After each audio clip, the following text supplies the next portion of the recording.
Hi, everyone, and welcome back to the Poema Podcast. I am James Prescott, your host. Welcome to the show. Great to have you all here again, and I am delighted to welcome back our returning guest. Um, yeah,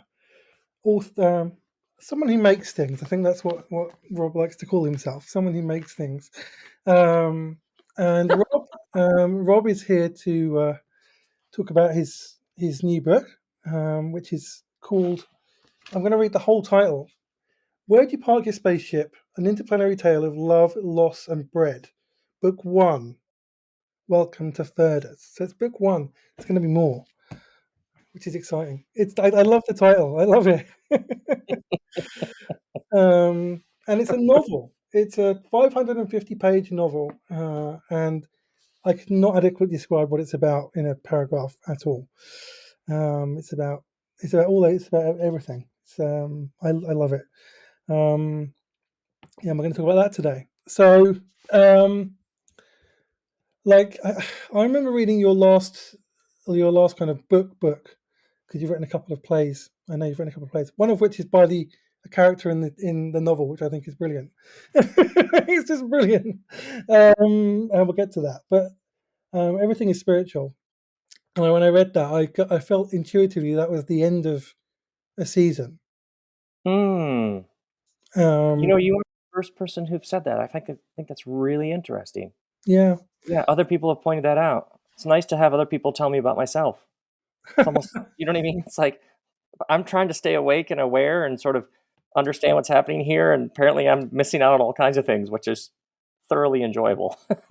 Yeah, I don't know. It's just something about. I just felt like this is my final word to all of you. Like, this is what I'm leaving you with, and I'm going on to something else. Like, it was. So I was quite happy. I was sad and happy at the end of that book, because I was like, we're not going to get any more books like this, but we're going to get loads of other great stuff, and I can't wait for that. And I had no idea what it was. Oh, really? Yeah, I was really excited about what was going to come, even though I had no idea what it was.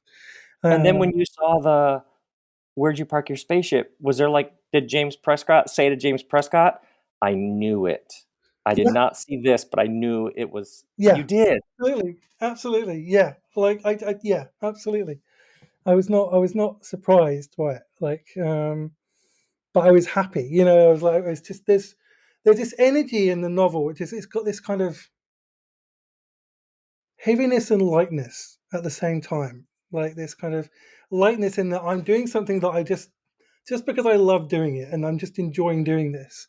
But there's this, like, every so often in the novel, there's like there's moments of like great depth, and like you can tell there's like learned wisdom from life and grief and things like it's which I've never had in a.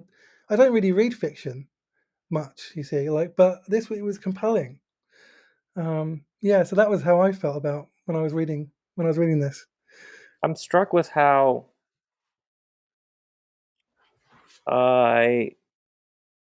you create a world on a bunch of other planets in the future. So sometime in some other place, these Yeah. worlds are structured economically, politically, socially in these very different ways than our world. Mm. And so you get hundreds of pages of taking you into all of these worlds. And oddly enough, every interview and every person who wants to talk about the book, it's about their own love, loss, Mm. grief, hope, granular questions about new economic arrangements for the world. Mm. So how fascinating. And like those earlier books, which were me saying, this is what I'm saying. Here's me saying it a different way. Here's an example of it. Just in case you were fuzzy, here's what I just said, only slightly differently. Do you know what I mean? Yeah. Straight down the middle, this is what I mean. Mm. And then oftentimes I'd be interacting in an interview, and it'd be sort of over here and over here. And I'd be like, no, I'm talking about this world right now. And they'd be like, but what happens? And then you get to this book, which is some other time, some other place. And it's so many people are like, yeah, this is your most personal book yet. this is so personal. It's like so vulnerable and personal. I'm like, it is Yeah, I so. feel like I'm that. telling you, it's so mysterious how this all works. I mean, one of my other favorite book of yours is Millones Cajones. I have the hard copy of that. Like, and well, that was that. Like, I mean, I love all your books, but these two are kind of the most profound. Mm. I remember reading Millones Cajones and like wanting to read um, wanting to read that book that the character in there talks about. I can't remember. Oh Um, yes, Sabbath. The yes, that one. Sabbath. Yeah, Yeah. yeah. I remember. Book Yeah, about a book. It's like a book about a book. yeah, exactly. And I was, and that, so it was just, and that felt true as well. Like that felt a true story, but just told in fiction.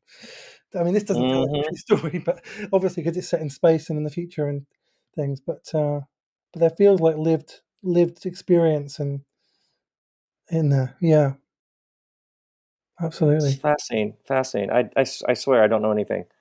I have no idea how it works now. So when you were writing, so what was it like when you came to start writing this? Where did it all come from? Then it sounds like it just because it feels like it was like it's just a stream of consciousness which just became something. Like Yes. what was it? Is that basically what it was? Middle of the night, halfway between fast asleep and wide awake, uh, sort of lucid, and a guy is asking this guy, "Where'd you park your spaceship?" And I remember in the middle of the night being like, "Well, how does that guy feel about being asked that question?" And just instantly, "Oh, he does not like this question. Oh, this question deeply unsettles him." It does. Why is that? Well, first off, spaceship. So, are they even on Earth? And in the middle of the night, I'm interviewing me about. You see what I mean? Like instantly, it was entirely absurd. And perhaps I just am slow and it takes a minute to catch on, but it came in with such force. And Hmm. I remember in the morning making some notes on like this little pad of paper, kind of the don't forget the eggs little pad of paper you have in your clothes closet. And then all of a sudden, a day later, it's like, well, what's the one guy's name? Well, Keen grew bears, obviously. What's the other guy's name? Dill Tud. Yeah, of Hmm. course. So it was like it was, yeah, it's like it was there. Wow. And then and then there was a moment of, wait, this is book one. Because I could see where we needed to go. And then what you referenced earlier, I distinctly remember the moment when the character Nord writes a play and thinking, well, what's the name of the play? Oh, what's a Nucka? Well, I've already written that play and published it. And that's when it was like, okay, that's so ridiculous. You're like, just double down. Don't even fight it. Just don't. All the cool kids are rolling their eyes, and it's okay. Just it was like these moments of permission to just go all in that I had to keep like giving myself. Yeah, yeah. It was a very tender, like sort of vulnerable. Just be true to it, and almost like a too good to be true. Which I've come to London and given workshops on creativity and cynicism, and Yeah. that's the trap in all this is you like go around the world talking about this, and then I needed help more than anybody I've ever talked to just like Hmm. not feel like an imposter and Yeah. trust it and just go with it and see where it wanted to take me. Yeah, it was a yeah, yeah, it's quite an experience. Wow. Well, it feels like that. It feels like that when you read it. It comes. It's only there's a lot of like when like I remember certainly in the first part of the book, Heen is like he's kind of on this kind of voyage of discovery. He's like all these new things that he's never that we all know that we've all lived that we're living in right now. You know how the world works, all the systems that we work, how people behave, how people ignore things that are going on right in front of them, and he's discovering all this for the first time, like as like an outsider or someone in the future who's looking back. You know, we always look things always look different in hindsight, or when you're seeing them from somebody else's perspective for the first time. You know, and obviously Hmm. I was already aware of these things myself, but like there are many people who read it who weren't, and it's like when you look at it that way, it's a completely different. almost like a childlike sense of Yes. discovery. Like, um, Yeah, and I remember the first moment talking about the Earth as a distant thing that once was. Even the little bits and pieces of Earth that seem to still be around, I just found that to be a like very powerful to write about the Earth that was and how he doesn't even know why some of these stories about the Earth move him. Um, mm, which just was that experience of being in a completely different place in time, looking back. Yeah, all of it. It just endlessly was interesting to me. Still is. yeah, yeah. I did find myself going back and rereading certain bits of the book because it was just giving me a bit of a moment to pause. You know, 'cause even when you're aware of what's going on around you and how the world is and what's really going on, seeing it from somebody else's perspective for the first time is always a moment to pause. Um, Oh yeah, you think about it when you ask somebody what's it like to be you. That's often the most fascinating question you can possibly conjure up. How many times a person will tell you what it's like to be them, and you had no idea. You mm, had no idea what they'd been through or what a particular experience, how they experienced that event. It's fascinating. It's like the distance between our interiors is unbelievable, and stories are like how we bridge it. mm, absolutely. I always felt like story metaphor is a really good tool. Is kind of the best tool actually to help people understand difficult concepts. You know, rather than just kind of the academic knowledge. Like you can learn information, but you might not internalize it, or you might not know how that feels. But when you read it in a story and you see how it's affecting people in the story, it becomes real. It becomes emotive. You That's make up why, a story to get at the real. yeah, absolutely. That's why I love Heck, movies. yeah, you yeah, know, yeah. Because um, it's real in some sort of way that's very hard to explain. yeah, absolutely. Like, I mean, how many books or movies have shifted public consciousness on major issues because the story is so powerful. It's and Hmm. you don't get academic books doing that as much, you know. No, So very true. and I love story. Like I mean, one of the things I've written a lot of stuff as well. And I know that when you create something, it normally it has an impact on you as you're creating it, and you're always a different person at the end of it. So how is creating this world, this universe, this set of characters um, that really you can tell that you love them. You really love these characters as well. How has that how has that changed you? Well, first I'd say more than anything I've ever made, it turned everything upside down. It it showed me that there was some sort of chapter of my life that had ended. It was something about like to be a spiritual teacher, you're like explaining. It's like explaining energy. This is how this works. This is the pattern. This is where you see this in history. This is, um, and this was a completely 100% different kind of experience because it was just being fully present. There were no points to make. Or if I Mm, was like, it was just completely foreign in writing this book to think like, well, what do I want people to, what do I, what am I trying to, what's the meaning of this? I have no idea. I kind of know what this is doing to me. I have no idea if anybody will ever even read it or care, or if what kind of experience other people will have. So there was some sort of surrender to the only way it worked was just sentence by sentence, day by day, and the only and just who what happens next? Who do we meet? What do they say? What are they wearing?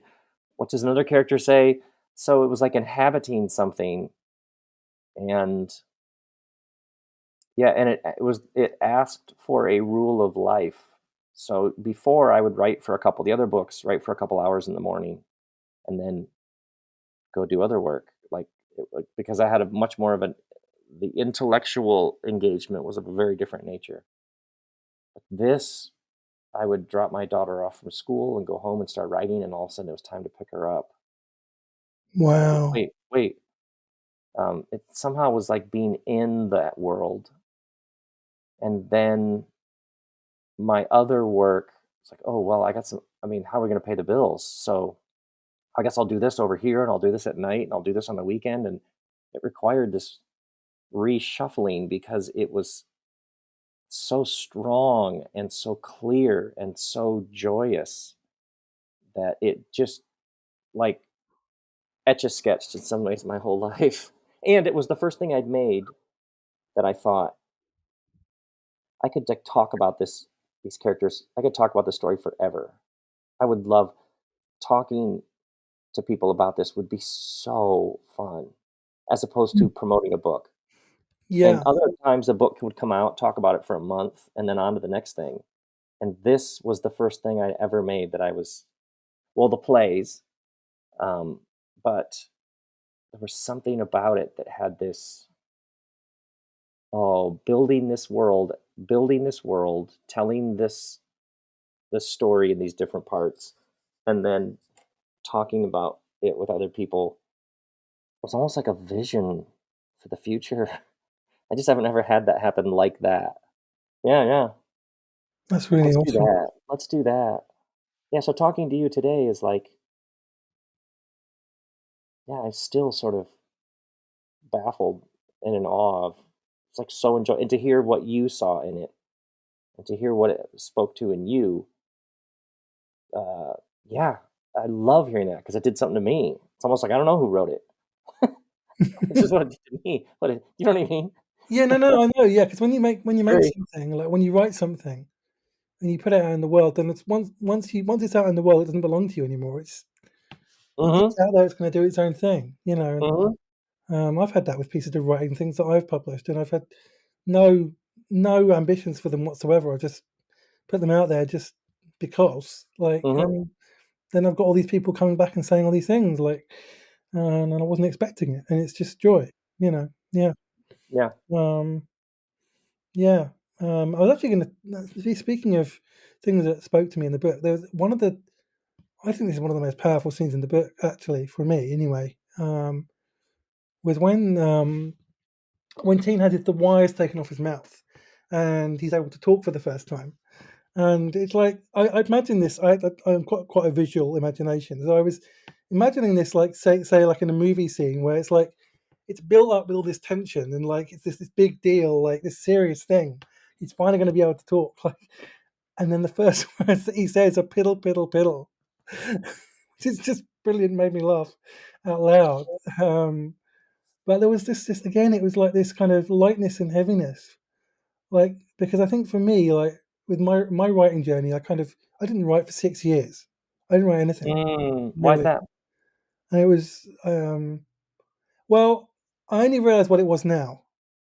I didn't realize what it was at the time, but it's because I think I'd used writing as a way to get approval. That I when my mother died, I lost my mother, 24 years ago, Mhm. and writing became a way to get validation because to replace the validation from that I got from her.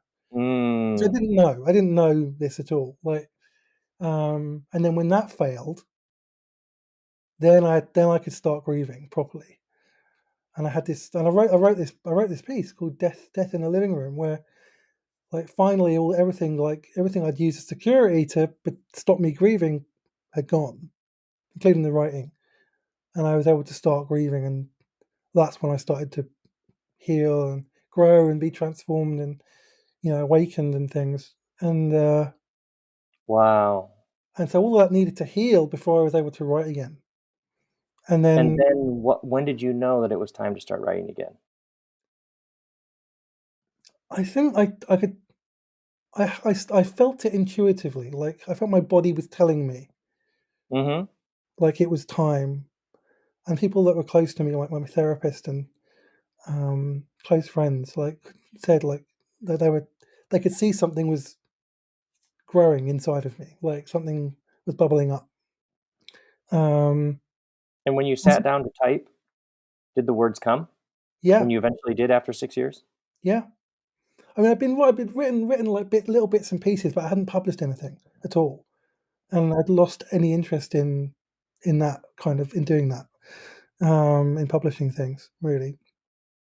And I wrote this thing, that piece I told you about, Death in the Living Room, and I wrote that, and I took my time over it. I didn't write it and then publish it like I used to.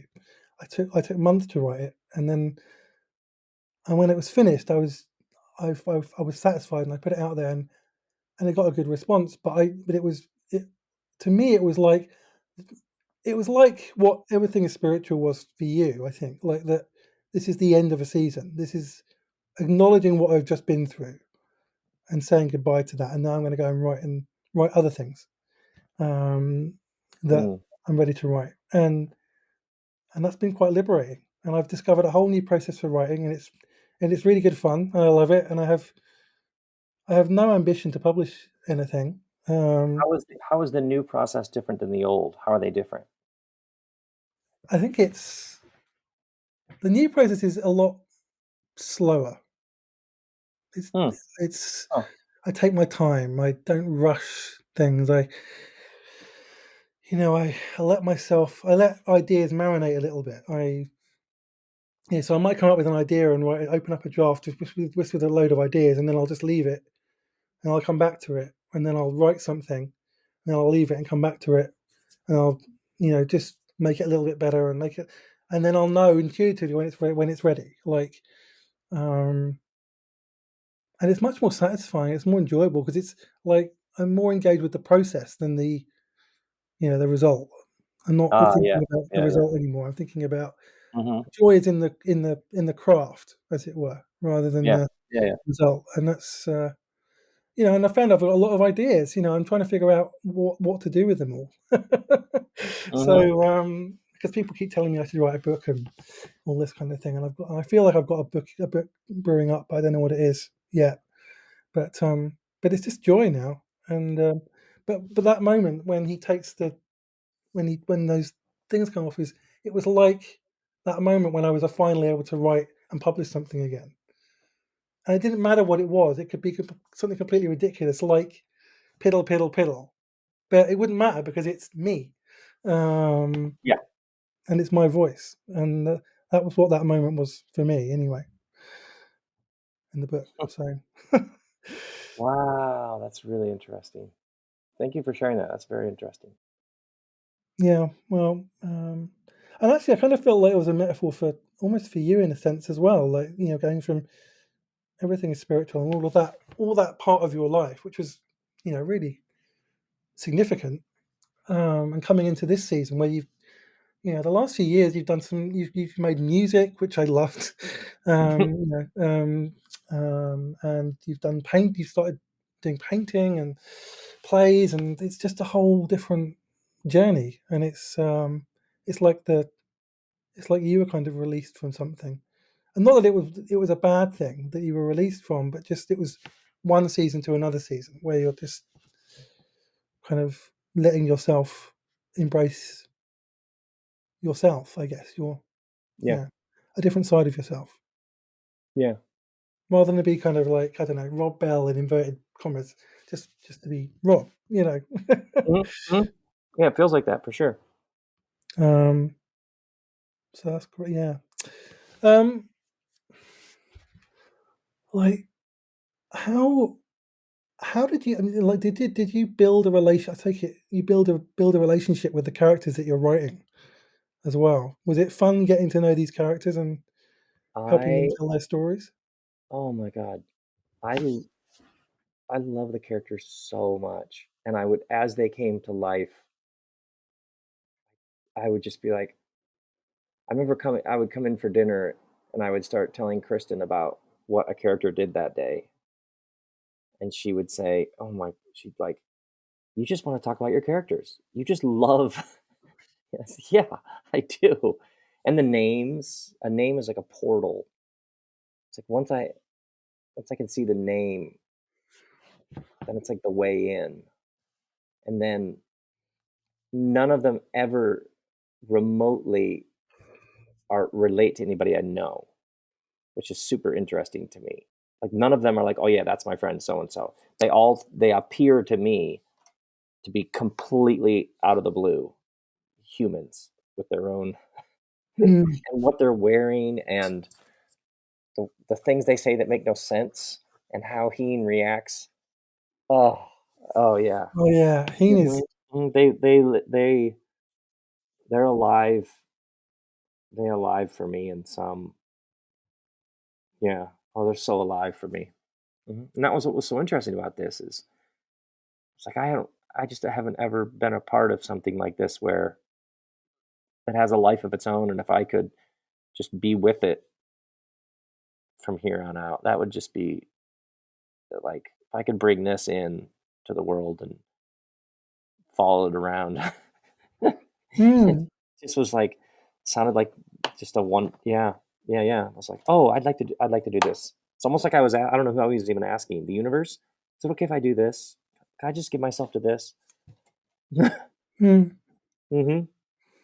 Yeah, I mean, I love all that. There's so many characters that I love. That teacher at the beginning, in the class, like I can't remember his name, but Serpong? Serpong? yes, that's it. Yes, that's right. Yeah, I loved him the first minute I read about him. Like it was his teaching method is just so brilliant. Like, um, yeah, like but and the character names are brilliant. They're so unique. I just love how completely unique and random they seem. Like there's no kind of like deep meaning for each of the names. It's just that's their name. Mhm. Uh, And I was interested in me when I realized, "Oh, we meet him as a kid. Oh, we're gonna just follow him." Because I knew at some point a guy asked the guy, "Where'd you park your spaceship?" But it starts with these boys in class and, "Oh, we're gonna go the whole way with this guy. Like, this is going to take a while." And I remember right away what kept coming was like, this is a feeling, the feeling of somebody who goes through horrific tragedy and he keeps going and you're with him feeling and he's numb. So he starts narrating how numb doesn't even realize he's numb. And then it's like, oh, if we pick up decades later and see how numb he's become. I remember just this is a plot and it's a story that happens over a number of laps, also mm, known as years. But it's a feeling of having your heart broken and shutting down, and then ever so gradually coming back to life, but with mm, irritation and anger and fascination and frustration. Like when he starts to feel, he doesn't necessarily at first feel universal love for all sentient creatures. He's supernaturally annoyed with Diltud. So he starts to feel, and he's like, and then he begins to narrate his own. I think I've been grieving. I think I've been grieving for most of my adult life. Like that to me just was like so compelling to be in his mm. head as he's witnessing himself. Yeah. It touched something, yeah, really, really vulnerable within me. That Mm. yeah, yeah, it was like it just kept asking to be explored. Yeah, the ungrieved grief. That's a and I could see that. I mean, that's something that I grief is something that I talk a lot about on this show and in my writing as well. But yeah, so I'm always on the lookout for that, and I could see it in his story so much, and like that moment near the end where he kind of says "ungrieved grief," and I'm like, yeah, that's a thing. Like we all have that. Like sometimes we don't realize we have it, and it takes us a while to figure it out. But he figures it out, and it's like, and that's the, and then they kind. I think I can't remember the exact. I'm not going to give away everything, but there's something about that's like the end of the book, but it's the beginning of the story. Yes. Like yeah, Ooh, well and said. that was like that's what I felt reading when I read that last kind of bit of the book. Was like okay, this is the end of this book, but this is just the beginning of the story. I want to see what's next. I want to see where this takes him. Like, I want to see him go through this. I want to see him do this work, like, and find that freedom and find out who he is. And I want to find out who he really is, because he probably doesn't know yet, and so we're going to find out at the same time he does, which is great. Uh, because it kind of, again, there's like lots of reminders of my own story, like, because I had Mm.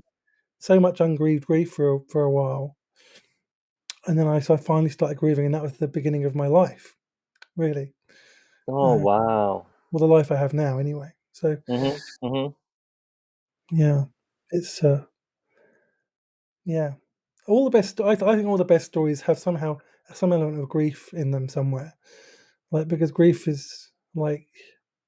can be so powerful, it has such energy to transform us for good or for bad. Very true. um, um, and I definitely feel that through this story. Yeah. Yeah, yeah, that's yeah, when I realized no often and several friends I really respect who are in publishing had this their note was the action in the book really begins when Nunez shows up in his bedroom, like Hmm. whatever, 400 pages in. Like that's actually when the thing really takes off. So either you open the book with a scene like that, like you got to hook, almost like you got to hook your reader. Hmm. Otherwise, not much happens and people might just drift off. And I sat with that note. Oh, that's interesting. And I just kept coming back to no, I'm doing something else here. This is this isn't about like action. This is Hmm. about this guy and what happens to him. It was like even simpler than oh man, the action really kicks in gear here. It was like no, we're just gonna go with this guy all over the universe, Hmm. and it'll either be interesting or it won't. It'll either hold your attention or it won't. But at least I know what it is. That's what this is.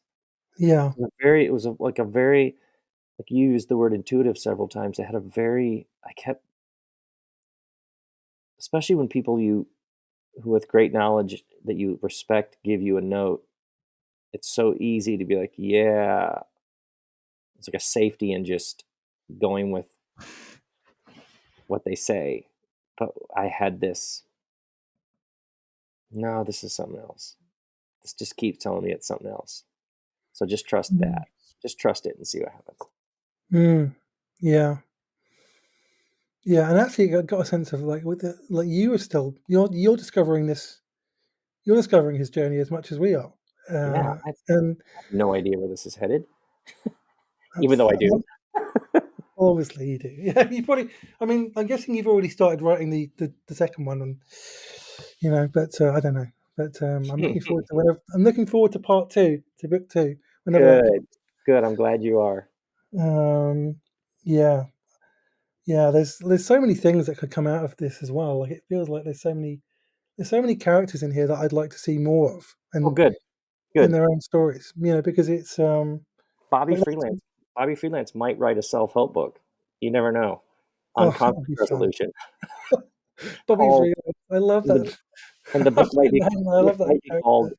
"You Just Got Bobby Freelanced." Yeah, isn't there some merchandise like we've just got that on it or something? Mhm, there's a T-shirt you can buy that says "You Just Got Bobby Freelanced." Yeah, absolutely. Oh, there was one phrase that I think I bookmarked this. Like, it was something to do with fear. I can't remember, like, which I was like, when I read it, I thought, you've got to make a T-shirt out of that, and I can't remember what it is. And there isn't merchandise about it. There was Well, I but can't you remember messed with the wrong Series 5? now. No, That was that shirt. it was something about, the mess of life, and like the chaos, but like still being fine or something. I can't remember. Welcome to the chaos. I can't remember. It's near the beginning. Um, oh, I wish I could find it. Like, it's just That's no. I thought I bookmarked it because I was gonna share it with you, and I don't think I have bookmarked it. But oh, it's a shame. But um, oh, it was. I remember reading it and like, wow, like yeah, I want a T-shirt with that on, and there isn't one available. Like, um, Well, if you tell me, who knows? We're open to suggestions. So I'll tell me send if you. you Yeah, find it. when I find it, I'll email you with it and tell you the quote. But I love it. it I was love just it was just so like yeah, this is absolutely my life. And I should have written it down. I thought I bookmarked it, but obviously not. There's too much stuff to bookmark in the book. Um, but Good. yeah, like there's so many things. There are so many things like that. Though there's loads of paragraphs like you're going through like what you think is like a light bit of storytelling, and then suddenly you come to this paragraph where it just all suddenly goes really like, "Whoa, this is deep and heavy and true." Like this is just true. Like in like in the universe, this is just truth. Like Mm, and that happens even near the beginning as well. Um, when he's like discovering about um, like the chairs and which is like capitalism almost like and when he finds out how people used to live and he's like, did people actually live like that? Like like people did that. People like didn't like people like the people voted for people in who weren't qualified for their jobs and stuff. Like, why would they do that? Like, it's like, yeah, why would they do that? But they still do. utterly, utterly mystified by democracy when he hears about it. He's like, wait, Yeah, what? So just anybody can try to get vote? What's a vote? Wait, what's a vote? Anybody can get them. And if you get the most, then you get to be in charge, even if you've never been in charge of anything. Yep. And he's just like, God, that's so dumb. No wonder it didn't work. No wonder it didn't last. exactly right. And now it's falling apart. But yeah, no, that stuff like that, and the thing about the ungrieved grief at the end, like that, just when he's sitting looking over the sunset. I know it's called something different in the book, Mm-hmm. but and it's just this like this moment he's talking to um oh God, this Onunye and Diltud, and they're in yes, the yeah, crater, that's right, yeah, the crater, and it's that's the it, yeah, third, and he sees the third. yeah, the third, that's it, the third, yeah, that's what it's called, like, which is just, and the thing is, I know what they are, even though you're using a different word. I know what it means, like because of the way it's described. So it's like it's brilliant, but um so I'm trying to. It's like almost like learning a new language because you're learning new word for things that you already know, Good. uh, Hmm. which I like. I think it's brilliant. But um, kind of like Lord of the Rings. Like things have their different names, but they're the Yeah. same. You know what they are. But yeah, and then he's just talking about this ungrieved grief and starting this new life and taking on the world kind of thing. And it's yeah, I've had evenings like that where you're just sitting out in the backyard and just reflecting and thinking about all the things, and suddenly it gets really deep. Those kind of deep, meaningful conversations you have late at night with people, Hmm. which I love. Absolutely. So yeah. So where is this going next? What is the next part of this story? Are you like what is Oh, I would never talk about that. That's energy I could spend actually well, no, writing it. I don't need to tell me the story, but I mean there are going to be more. There's going to be more books, aren't there? Like there's going to be more of this. Yeah. Mm-hmm. Mm-hmm. There's lots of things, and there were actually lots of Easter eggs that you'll in the future realize we're staring you right in the face in book one. That will be part of the fun. Oh, I love There's that. always the chance that in the future you'll have to rethink what you saw in what you experienced in book one based on what you now know. Yeah, I love that. That happens in movies as well. I pay attention to every little minor detail when I watch a movie. Good. Like, Then it's good. Then people then I'm excited for you to have a good ride in the future. yeah. I watch Doctor Who, so I'm always looking for Easter eggs, Good. to carry on to the next thing. So, yeah, I'm looking forward to finding them and having to reread the first book to find them all again. Excellent. because I always feel like going back to the first book or movie in a series is when you've seen how the story turns out, it makes it a whole different story. Like I think, Yes. like Yeah, you and you know the end of didn't the story. know, like there's a Hunger Games prequel just came out, Hmm. which I and my daughter really wanted to see it. And I was like, I had no I have no need for a prequel for Hunger Games. And then we went, and I could not believe how much I loved it. And I Really? know the whole time I knew where it was headed. Like I knew who that main character becomes. So we've literally I already know the ending, and it doesn't matter. It's the same magic trick with like the movie Titanic. You know that thing sinking. So Yeah. the very thing that we're like, oh man, the reason why you follow a story is you don't know where it's headed. Well, you know it's going to sink. Doesn't matter. So a Mhm. story which you think pulls you in because of the suspense, the not knowing, we can actually give you the knowing, and there are just 100 other ways to be Yeah. utterly compelled, and that to me is like that's one of the reasons why stories are so mysterious is Mm. some of the most basic elements. Like it's funny to me because I have no training in any of this. So people like in interviews will say, "Oh man, the end of the second act when so and so does such and such," and I'll be like, "Wait, there's a second act in my book?" Or I tell me more. Or Let me somebody get my else talks second about act is. they're like, "Well, then there was this inciting incident." I was like, "A, what's that?" And B, there's one in this book. So I don't have anything in my head about what needs to happen when or what needs to be established. None, so I just think it's fascinating to learn that there's all this things that you need in a story. That's brilliant. I love that because I know about all those different concepts because Oh yeah. because I've read a lot about story and how stories work and how to tell great stories and like it ruins movies for me though because I can always predict what's going to happen because I know how story arcs often work. Although Actually, I do know that. I do know that lots of movies. You're right. Lots of movies. I'm already like, oh yeah, I get this how this is going to happen, and I do know that like writing this book, I don't have anything in my head about what needs. that's brilliant. I don't have any structural. Yeah, Then this is going to have to happen, and then this. I don't. All I have is the scenes. All I that's have is fantastic. actions that characters take and people that we meet and things that I'll have a sense are going to happen. But in terms of like, I am completely ignorant about what quote unquote has to happen in terms of the Mm. mechanics. Don't have any clue, and I'm not even remotely in. Same with my plays. Yeah, And yeah, I I see can see things it in that the are just plays as well. Yeah, uh, which I mean I'm just in awe of people who know all those sorts of things. I'm just 1,000% ignorant, and apparently we're going to stay that way. yeah, stay that way because it's working well for you so far. Like, so, okay, yeah, but you're right. I mean, that whole thing of knowing how it's going to turn out and it's still compelling. I find that in Star Wars prequels because you know how it's going to end.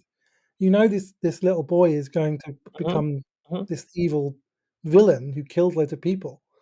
Um, but it's still tragic and it's still sad and you still And feel for him. riveting, and we're Yeah, still sucked in and can't look away. yeah, like and it's tragic. It's more tragic because you know what's going to happen.